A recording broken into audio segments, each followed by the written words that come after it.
Hello, welcome back to my channel and a special welcome if you're new here. My name is Jen. I'm a certified weight loss and nutrition coach who has lost and maintained a 140-pound weight loss.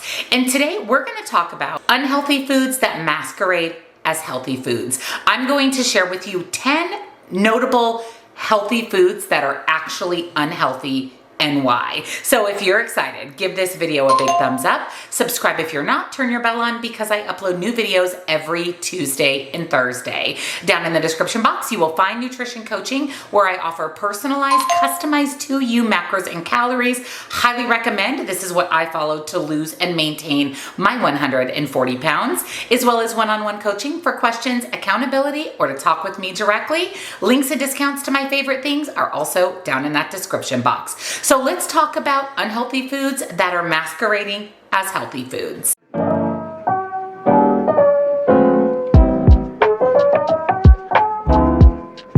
Today's video is just the tip of the iceberg. I could probably give you 50 or 60 unhealthy foods that we think are healthy. So if you would like me to make this into a little mini series of 5 or 6 different videos with 10 of these foods, let me know down below and I can definitely do that. It's important to know just because something seemingly is healthy, it can really be unhealthy, and you need to know how to navigate that at the grocery store. We buckle down and we decide we're going to be eating healthy, we're going to start making better food choices. We instantly think about what are all of the foods that we deem to be healthy. Things at the grocery store that have healthy, low fat, low calorie, whole grains on the packaging. A lot of these healthy foods at our local grocery stores are really, really unhealthy and we would never know it. So I want to shed some light on some seemingly healthy foods that really are unhealthy, and I'm going to tell you why. Food number 1 is granola. Now I like granola. I put a little bit on my yogurt bowl pretty regularly, but there's a lot of reasons why we think granola is so healthy and it's just not. A lot of the granolas at our supermarkets contain things like butter, vegetable oil, and white sugar. A half of a cup of Kellogg's Special K Touch of Honey granola packs 9 grams of sugar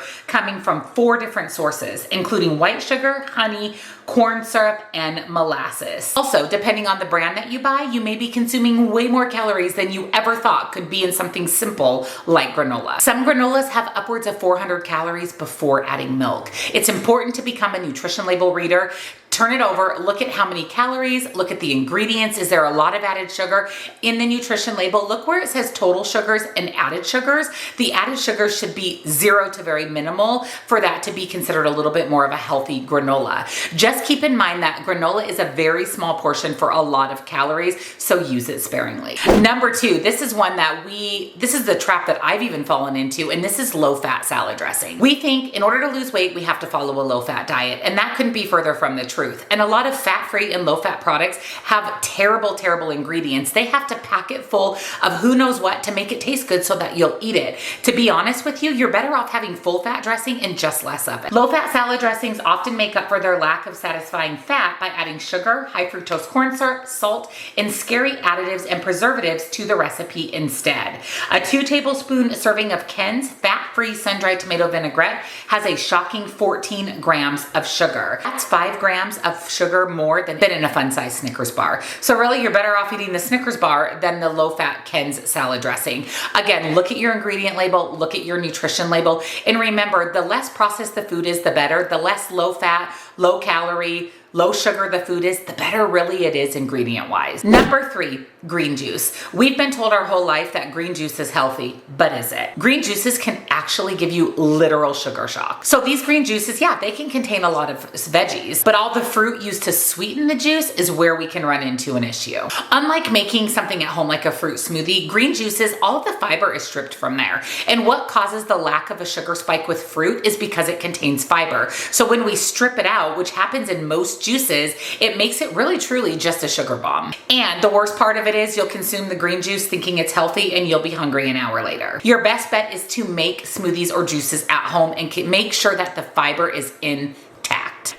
Number 4, whole wheat bread. This is another one of those packaging things where companies will put whole wheat, whole grain on the package. That doesn't mean that it's healthy. Many loaves of whole wheat bread are packed with high fructose corn syrup and molasses, especially breads labeled honey whole wheat. Your best bet is to choose a sprouted bread like Ezekiel bread. Trader Joe's makes an amazing sprouted bread. A lot of these are typically found in the freezer section. You can find them in the bread aisle, but look for things like sprouted versus whole wheat or whole grain.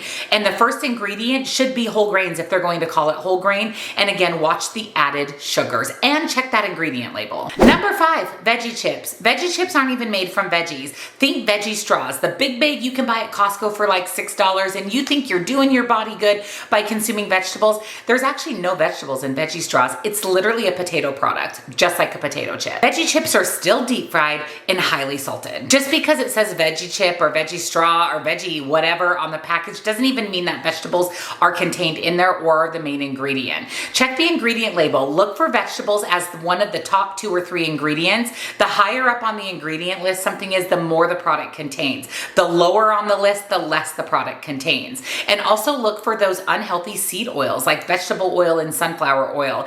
If you want to eat a veggie chip, make them in your air fryer, or go to your local health food store and find one that has a good quality oil, not a lot of added salt, not a lot of added ingredients, and make sure there's some veggies in your veggie chips. Number 6, gluten-free snacks. Just because something is gluten-free, vegetarian, or vegan doesn't make it healthy. While going gluten-free can be literally a lifesaver for people who suffer from celiac disease, gluten-free is one of those coined terms that people think indicates being healthy. You do not need to follow a gluten-free diet unless you have a gluten allergy. A lot of these gluten-free snacks have just as much sugar and terrible ingredients as their normal counterpart. And the flour that's replacing the wheat flour that people with celiac disease and gluten allergies can't have typically is higher in calories and not any lower in carbs than traditional flour. The majority of the products that are created specifically to be marketed as gluten-free generally tend to be much more processed, contain more calories and added sugar, and less fiber and protein than similar products that contain gluten.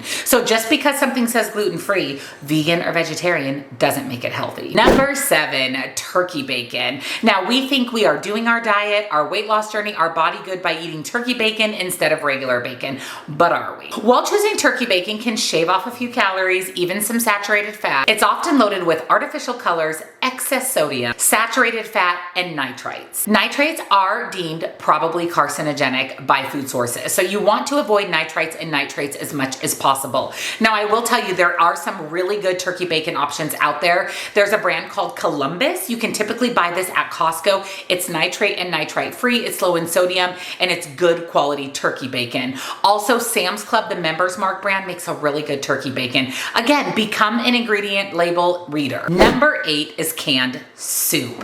When I was on my weight loss journey following diets, I really gravitated towards canned soup. I mean, you could have the whole can for about 150 calories. Honestly, canned soups, they're often loaded with a lot of added salt. I mean, a lot of added salt and sugar. 1 can of Campbell's Harvest tomato with basil soup has a whopping 16 grams of sugar, as well as 33% of your daily recommended intake of sodium per cup, not per can. So if you're eating the entire can, which can be anywhere from 2 to 3 servings, you're doubling or even tripling the amount of sugar and sodium. And you also need to be mindful of how the cans are lined. Are they BPA free? Because BPAs can be toxic to the body. You're much, much better off skipping canned soup in general and making it at home. That way, again, you can control the amount of sodium and sugar going into your soup. Now, if you have to have canned soup because you need something quick in a pinch and you don't want to have fast food, look for soups that are lower in sodium, higher in protein, 0 to very minimal added sugar. Again, read the labels, read the ingredients, and read the nutrition label.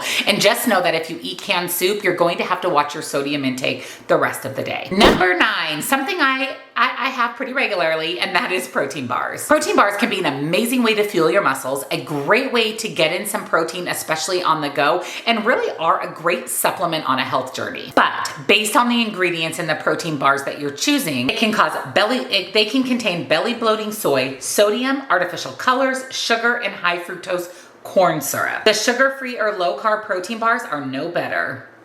They typically have artificial sweeteners used to flavor many low sugar foods, which leads to an increased risk for weight gain and sugar cravings.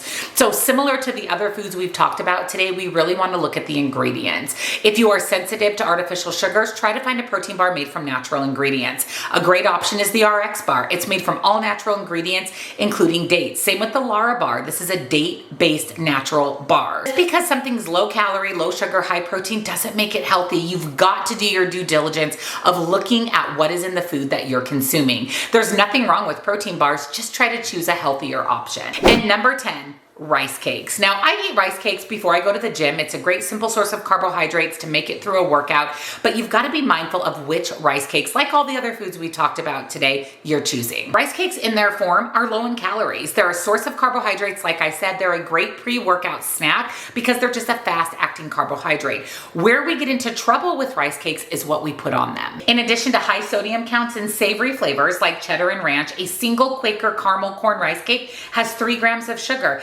thanks to a combo of sugar, fructose, and maltodextrin. So in that one rice cake, there's 3 different kinds of sugar.